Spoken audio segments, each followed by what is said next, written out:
Let's talk more about the use cases of const. First of all, I am going to declare a variable greet message with var hello world.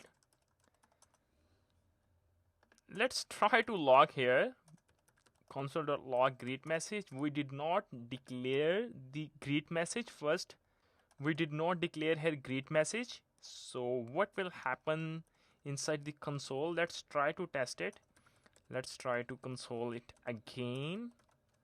I'm gonna refresh that. Incredible. Here we have undefined. Now you got the output hello world. So that's a problem with var. Var allows you to log the variable without declaring it.